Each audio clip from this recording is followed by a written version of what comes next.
practice.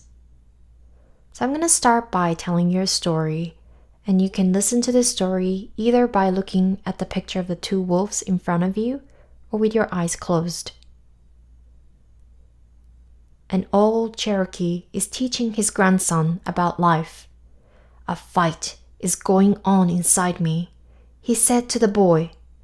"It is a terrible fight, and it is between two wolves. One is evil. His anger, envy, sorrow, regret, greed, arrogance, self-pity, guilt, resentment, inferiority, lies, false pride, superiority, and ego." He continued, "The other is good.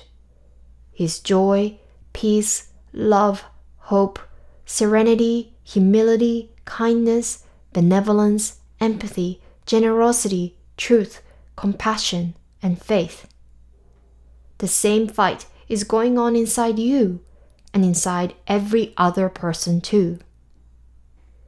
The grandson thought about it for a minute and then asked his grandfather, "Which wolf will win?" The old Cherokee simply replied, "The one you feed."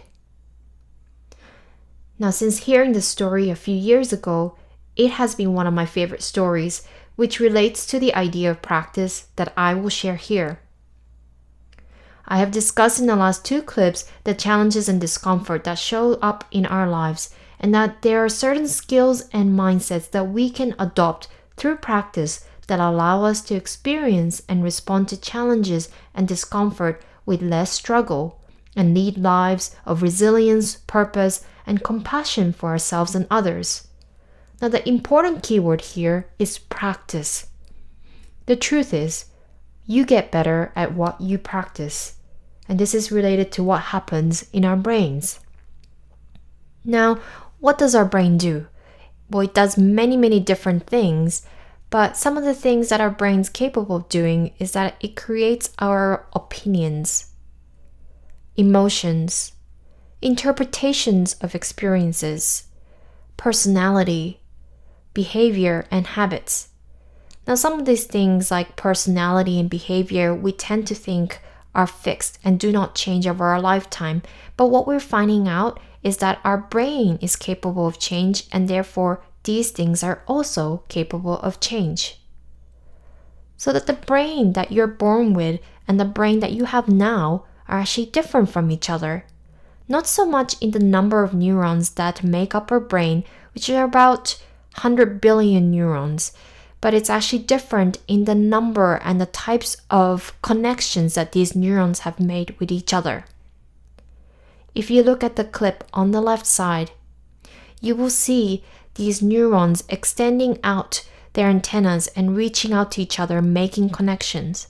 Now, these connections are forged when we engage in different practices and also when we receive different stimuli. And the connections that the neurons make with each other are called synapses. If you look on the right, you can see the synapse density over time. Between newborn and 2 years, you can notice that the synaptic density increases immensely. This is because as a newborn, they're receiving a whole bunch of stimuli from the environment, and each stimulus is leading to a new synaptic connection.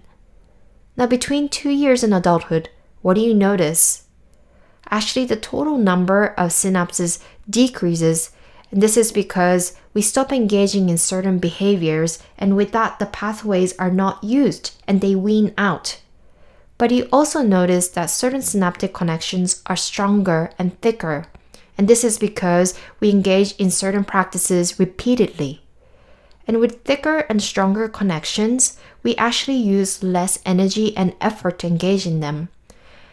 So with practice, we get better at what we practice. Going back to the story of the two wolves, the important thing to notice is that both wolves live within us, and we cannot get rid of the first wolf. But by constantly reacting to challenges with anger, envy, or greed, and feeding that first wolf, these actions will make the first one stronger and stronger within us by forging stronger synaptic pathways. the skills we're trying to adopt are to move forward with resilience, purpose, and compassion, even when challenges show up. These skills develop with practice by feeding the second wolf. What you will notice is that feeding that first wolf is much easier because it's much easier to argue, blame, and complain when challenges show up. Feeding that second wolf is time-consuming. It requires effort and energy, and it's hard to see visible results instantaneously. But the more you feed that second wolf, the easier it gets. So you're practicing something all the time. Practice is about how you use your attention, time, and energy. So if you're constantly checking your phone and reacting to every beep and vibration that your phone makes, then you are practicing this and you're getting better at it. If you're constantly being distracted and is not paying attention to what's in front of you, then you are practicing this and you are getting better at it. If you're constantly looking around for those who are in need of help and are extending help to them, then you're practicing this and you're getting better at it.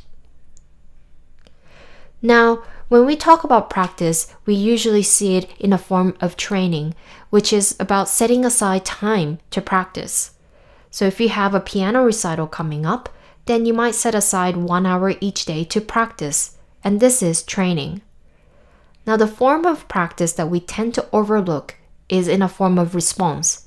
This is about how you respond to people, situations, and emotions, and it includes what you do and say and focus your attention on. So, for example, if you make a mistake and you beat yourself up for it, and you do this over and over and over again, this is practice and you get better at it. So basically, everything is practice. Now, when you see this number, what do you think this number represents?